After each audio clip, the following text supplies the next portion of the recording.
ഈ വെക്കേഷനിൽ മസനഗുഡി വഴി ഊട്ടിയിലേക്കൊരു യാത്ര, അതൊരു വല്ലാത്തൊരു എക്സ്പീരിയൻസ് ആയിരുന്നു. അപ്പോൾ എന്തൊക്കെ ആനിമൽസ് കണ്ടെന്ന് കണ്ടാലോ.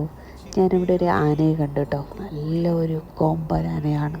കുറേ ആനയെ കണ്ടു, ഞാൻ വീഡിയോ ഒന്നും എടുത്തില്ല, അത് കണ്ട് ആസ്വദിക്കുമായിരുന്നു. കുട്ടിയാരൊക്കെ ഉണ്ടായിരുന്നു കേട്ടോ.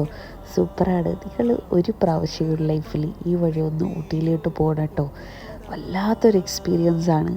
ആ വീഡിയോ ഞാൻ കണ്ടപ്പോൾ ഇത്രയ്ക്കും ഞാൻ പ്രതീക്ഷിച്ചില്ല. ബട്ട് ആ ഒരു വെതറും ആ ഒരു പ്രകൃതി ഭംഗിയും കൂട്ടത്തിൽ ഈ ആനിമൽസൊക്കെ കാണുമ്പോണ്ടല്ലോ, നല്ല രസമാണ് കേട്ടോ. നിങ്ങൾ ഒരു പ്രാവശ്യമെങ്കിലും പോകണം. എനിക്ക് ഒന്നും കൂടി പോകണമെന്ന് നല്ല ആഗ്രഹമുണ്ട്. അടുത്ത വെക്കേഷനിൽ നമുക്ക് നോക്കാം. എനിക്ക് കുറേ ആനിമൽസിനെ കാണാൻ പറ്റി.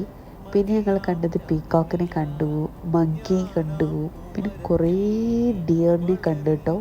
കാട്ടുപോത്ത്, അങ്ങനെ കുറേ ആനിമൽസൊക്കെ കണ്ടു. വീഡിയോസൊന്നും എടുക്കാൻ പറ്റിയില്ല. അപ്പോൾ അത്രയേ ഉള്ളൂ. Thank you for watching.